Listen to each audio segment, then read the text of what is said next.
هل تتخيل إن كل اللي درسته في كتب التاريخ ممكن يطلع مجرد قشرة بتخبي وراها حقيقة مرعبة؟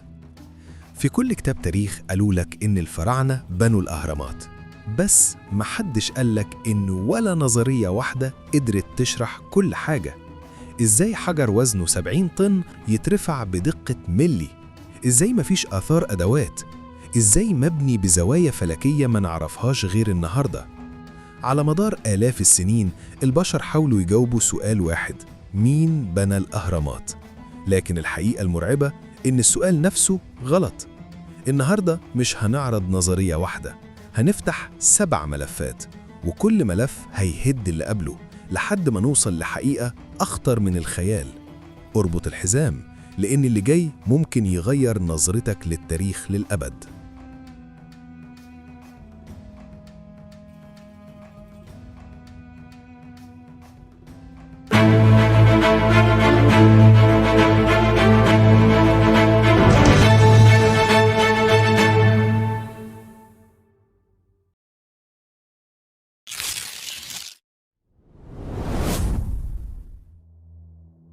خلينا نبدأ من الرواية اللي اتقالت لنا كلنا، الرواية اللي مكتوبة في كتب التاريخ والمحفوظة في المتاحف والمعترف بها رسمياً في العالم كله.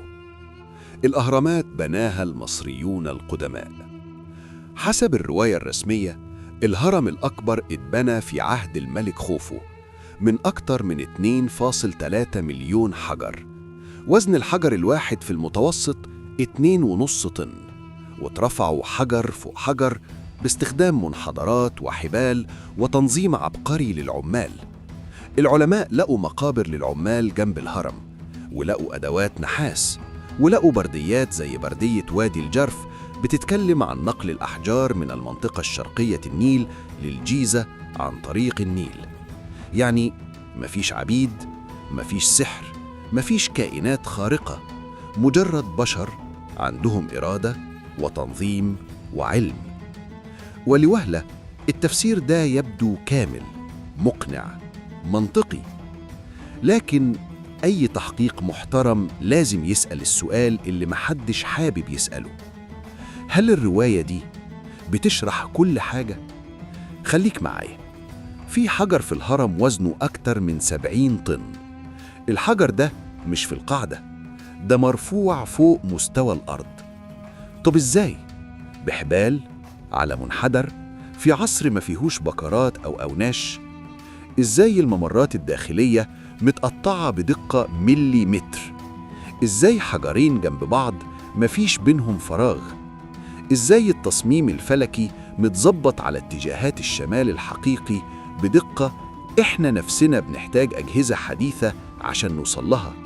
والسؤال الأخطر: لو الأهرامات مجرد مقابر، ليه مفيش ولا جثة واحدة في الهرم الأكبر، ولا موميا واحدة حتى، ولا تابوت ملكي واضح، ولا نقش بيمجد خوفو جوه الغرف الرئيسية؟ الرواية الرسمية قوية بس مش كاملة. بتشرح إزاي نقلوا الحجارة، لكن ما بتشرحش إزاي وصلوا للدقة دي. بتشرح التنظيم، لكن ما بتشرحش المستحيل. وعشان كده بعض الباحثين سألوا سؤال مختلف تماماً: تفتكر المشكلة مش في الأدوات؟ ولا هل يكون اللي بنى الأهرامات ما كانش عنده نفس حدود القوة اللي عندنا؟ في الفصل الجاي هنخرج بره العقل وندخل عالم القوة، ونسأل: هل اللي بنى الأهرامات كان بشر زينا فعلاً؟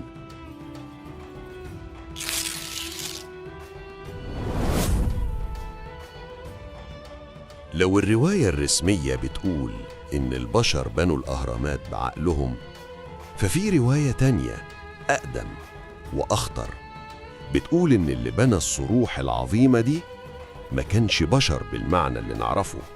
القرآن الكريم ذكر قوماً ربنا زادهم في الخلق بسطة، قوماً كانت قوتهم فوق أي مقياس بشري. بسم الله الرحمن الرحيم: وزادكم في الخلق بسطة. المفسرين قالوا إن قوم عاد كانوا عمالقة، طول الواحد فيهم كان يوصل لأكتر من 15 متر، وصدره أعرض من باب بيت، دلوقتي خلينا نعمل تجربة عقلية بسيطة. لو إنسان طوله 1.7 متر بيشيل وزن 50 كيلو بالعافية، تخيل عملاق طوله 12 أو 15 متر، حجر الهرم اللي وزنه 2.5 طن بالنسبة له زي قالب طوب. وهنا فجأة لغز وزن الحجارة بيبقى مش لغز، لكن القوة لوحدها مش كفاية. القرآن قال عن قوم عاد حاجة تانية خطيرة جدا: بسم الله الرحمن الرحيم أتبنون بكل ريع آية تعبثون. كلمة ريع في اللغة معناها مكان مرتفع، والأهرامات اتبنت فعلا على هضبة مرتفعة مش في سهل. وكلمة آية مش أي بناء، ده بناء معجز يخلي اللي يشوفه يقف مذهول. هل ده مجرد تشابه لغوي ولا في إشارة خفية؟ القرآن كمان قال عنهم: بسم الله الرحمن الرحيم إرم ذات العماد التي لم يخلق مثلها في البلاد. ذات العماد مدينة بأعمدة، بصروح شاهقة، بشيء لم يخلق مثله. والأهرامات مفيش بناء في تاريخ البشرية قدر يقف قدام الزمن زيها.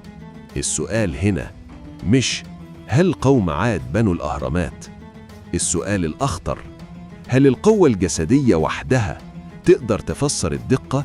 لأن حتى لو كنت عملاق، القوة هتشيل الحجر لكن مش هتقصه بالملي، ومش هتظبط زوايا فلكية، ومش هتعمل نظام هندسي عبقري.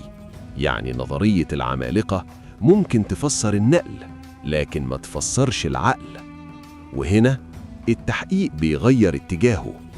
ماذا لو اللي بنى الأهرامات ما كانش أقوى مننا لكن أذكى؟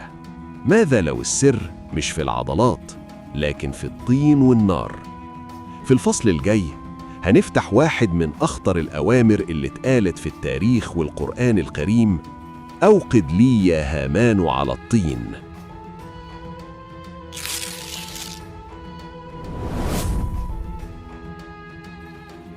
لحد دلوقتي شفنا تفسير بيعتمد على القوة، وتفسير تاني بيعتمد على التنظيم، لكن في تفسير أخطر بكتير، لأنه بيقول إننا من البداية كنا فاهمين مادة البناء نفسها غلط.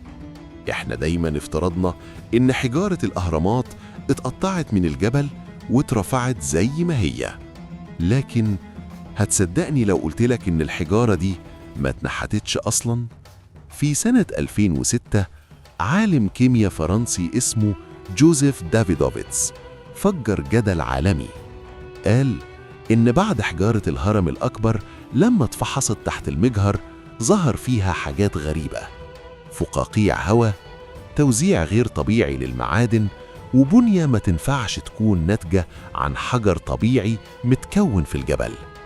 استنتاجه كان صادم: بعض أحجار الهرم اتصبت زي الخرسانة من خليط طين جيري واتصلب في مكانه. يعني بدل ما ترفع حجر 2.5 طن المكان عالي، انت ببساطة تطلع بالطين وتسيبه يتحول لحجر في موضعه النهائي. فجأة لغز النقل يبدأ ينهار. لكن الصدمة الحقيقية مش في كلام عالم معاصر، الصدمة في آية اتقالت من 1400 سنة: فأوقد لي يا هامان على الطين فاجعل لي صرحا. ركز في الكلمات: أوقد لي والمقصود النار، على الطين وهي المادة الخام، فاجعل لي صرحا بمعنى بناء شاهق. الآية ما قالتش اقطع حجر ولا انحت صخر، قالت طين ونار وبناء ضخم. العلم الحديث بيسمي ده جيوبوليمر، مادة حجرية أقوى من الحجر الطبيعي وممكن تتشكل بدقة متناهية. وده يفسر حاجة محيرة جدا: ليه حجارة الهرم راكبة على بعض بدون فراغ ملي واحد؟ لأن الحجر مش اتقطع، اتصب. طيب لو ده حصل، مين اللي كان مسؤول عن التكنولوجيا دي؟ القرآن سمى شخص واحد بالاسم مرتبط بالبناء: هامان. الغريب إن لسنين طويلة المشككين قالوا اسم هامان ده ملوش وجود تاريخي، لكن بعد فك رموز الهيروغليفية اتكلم بعض الباحثين عن ألقاب قريبة جداً لمسؤولين عن المحاجر والصروح الكبرى. حتى لو الاسم مختلف، الفكرة ثابتة: في شخص كان ماسك سر المادة. لكن أي نظرية محترمة لازم تواجه أسئلتها الصعبة. لو الحجارة اتصبت، فين الأفران العملاقة؟ فين مخلفات الحرق؟ ليه ما لقيناش آثار نار تكفي لصناعة ملايين الأحجار؟ وكمان، هل الصرح اللي ذكره القرآن هو فعلا الأهرامات، ولا بناء آخر اختفى مع الزمن؟ يعني إحنا دلوقتي قدام احتمال مرعب، مش قوة خارقة ولا عبقرية بسيطة، لكن علم متقدم ضاع واتمسح وما سابش وراه غير حجارة صامتة. لكن حتى العلم ليه حدود، لأن في حاجات لا القوة تفسرها ولا الكيمياء تفك رموزها. فهل اللي شارك في البناء ما كانش إنسان أصلاً؟ في الفصل الجاي هنعدي أخطر خط بين العلم والغيب، ونسأل: هل تسخير الجن كان هو التكنولوجيا الحقيقية؟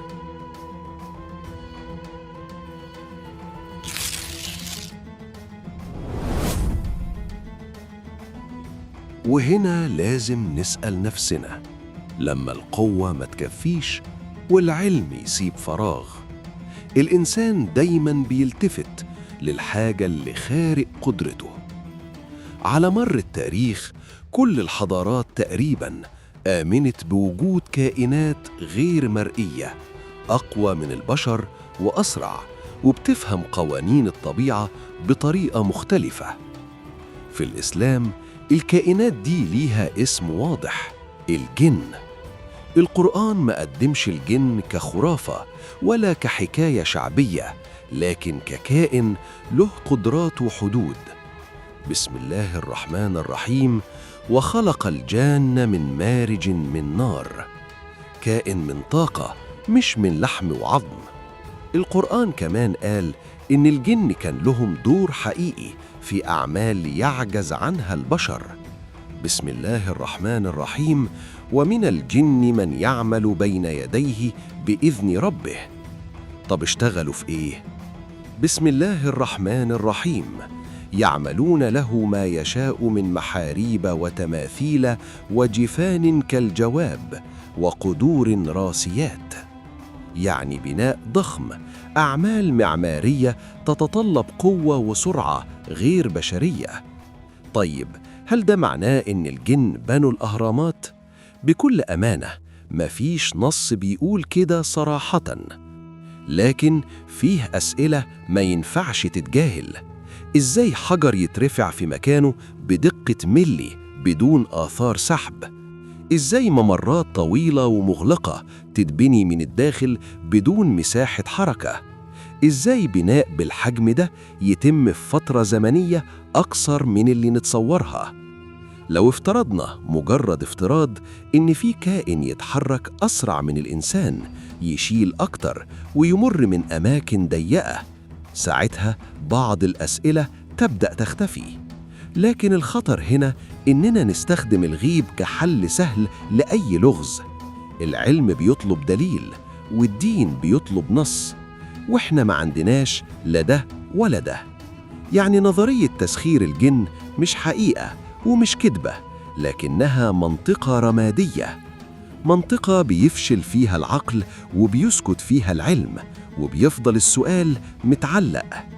لكن لو الأهرامات لا بناها الجن ولا العمالقة ولا حتى علم ضائع، يبقى السؤال الحقيقي: ليه اتبنت؟ لأن أحياناً سر البناء مش في مين بناه، لكن في هو اتبنى ليه. في الفصل الجاي هنرفع عينينا للسماء ونشوف الأهرامات مش كبناء لكن كرسالة.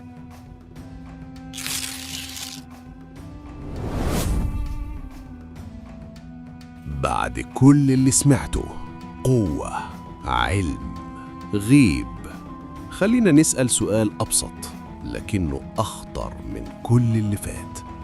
ماذا لو الأهرامات ما اتبنتش عشان الأرض؟ ماذا لو اتبنت عشان السماء؟ الهرم الأكبر متوجه بدقة شبه كاملة نحو الشمال الحقيقي، الخطأ أقل من 0.05 درجة. دقة إحنا نفسنا بنحتاج أجهزة ليزر حديثة عشان نوصل لها، من غير بوصلة مغناطيسية، من غير أقمار صناعية، من غير GPS. حزام أوريون. في التسعينات باحثين طرحوا فرضية اسمها نظرية ارتباط أوريون. قالوا إن ترتيب الأهرامات الثلاثة بيشبه ترتيب نجوم حزام كوكبة الجبار أوريون. مش نسخة طبق الأصل، لكن تشابه يخلي العقل يقف. الزمن مش ثابت. الأغرب إن التطابق يكون أدق لما نرجع بالزمن آلاف السنين بسبب ظاهرة اسمها تقدم محور الأرض. يعني السماء نفسها بتتغير ببطء، وكأن اللي صمم كان عارف شكل النجوم في زمن غير زمنه. رسالة ولا صدفة؟ هل ده صدفة ولا اختيار واعي؟ ليه الجبار بالذات؟ ليه مش أي كوكبة تانية؟ عند المصريين القدماء أوريون كان مرتبط بإله الموت والبعث أوزوريس. الأهرامات كمقابر؟ لو الأهرامات مقابر، ليه كل الاهتمام ده بالسماء؟ ليه فتحات دقيقة متجهة لنجوم معينة؟ ليه الروح دايما متخيلة إنها بتطلع لفوق مش لتحت؟ يمكن الأهرامات مش بتتكلم بصوت، لكنها بتتكلم بالرياضيات وبالهندسة وبالفلك. لغة لو أي حضارة ذكية شافتها من بعيد هتفهمها. مش رسالة للبشر، رسالة لأي حد يقدر يفهم. لكن السؤال المرعب بقى، لو الأهرامات رسالة، مين اللي بعتها؟ ومين المفروض يستقبلها؟ في الفصل الجاي هنواجه آخر وأخطر احتمال، احتمال العلم نفسه بيحاول يهرب منه.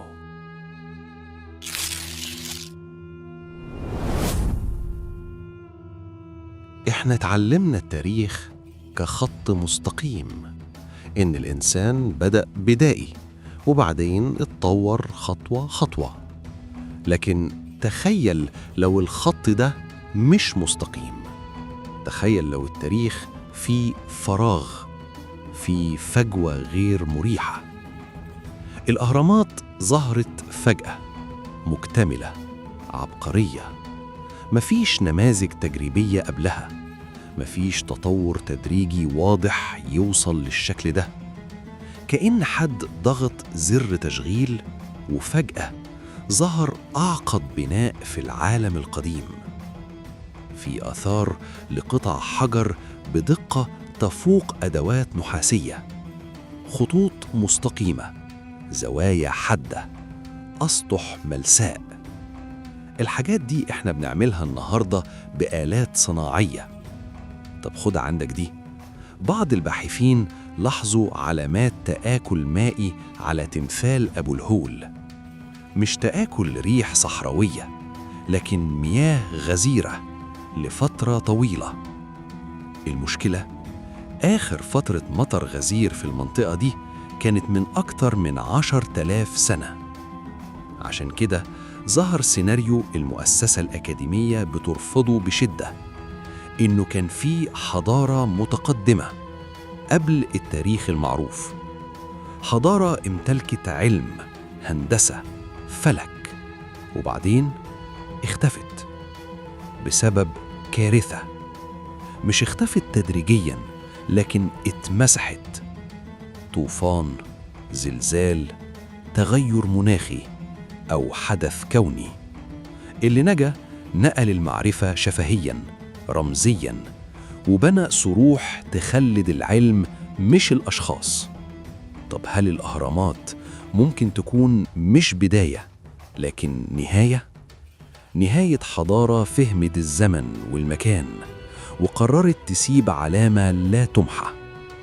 ولو ده صحيح، يبقى اللي احنا بنسميه فجر الحضارة يمكن يكون غروب حضارة أقدم. وهنا مش هيفضل غير احتمال واحد بس، احتمال مش علمي ولا ديني لكن إنساني، احتمال يخلي الأهرامات مش لغز بل تحذير.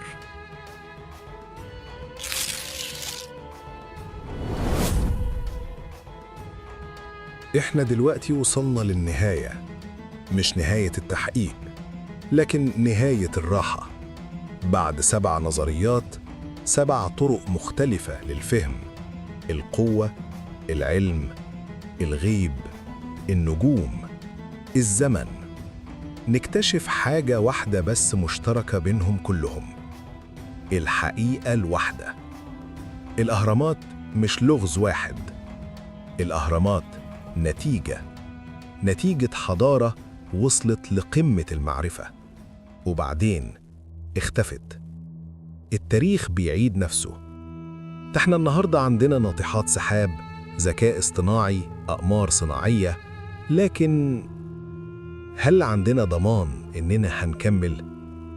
حضارات كتير افتكرت إنها خالدة: الرومان، الفراعنة، في كل كتاب السومريين. تاريخ قالوا لك ان الفراعنه كلهم بنوا الاهرامات، بقوا أطلال. بس محدش قال لك الحجر أصدق من الورق، الكتب بتتحرق، السيرفرات بتقع، لكن الحجر بيستنى. يمكن اللي بنى الأهرامات ما كانش عايز يخلد نفسه، يمكن كان عايز يخلد الفكرة البسيطة المرعبة إن الحضارة ممكن تختفي لكن أثرها تفضل، وإن اللي يجي بعدك ممكن يقف محتار ويسأل نفس السؤال اللي احنا سألناه. لو حد بعد آلاف السنين شاف مدننا، هل هيفهم احنا كنا ايه؟ ولا هيخترع نظريات زي ما احنا عملنا؟ يمكن احنا مش مختلفين عنهم. عشان كده الحقيقة الواحدة مش مين بنى الأهرامات، الحقيقة الواحدة إن الحضارة مش خط مستقيم، الحضارة دايرة بتطلع توصل للقمة وبعدين ترجع نقطة. الأهرامات ما بتسألناش مين بناني، الأهرامات بتسألنا سؤال أخطر: هل هتتعلموا ولا هتسيبوا نفس الآثار وتمشوا؟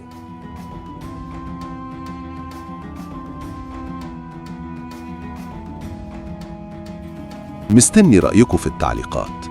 لو عجبك الفيديو وتفاصيل القصة ما تنساش تعمل لايك وتشترك في القناة وتفعل الجرس عشان يوصلك كل قصصنا الجاية. أشوفكم في فيديو جديد وحكاية جديدة. سلام.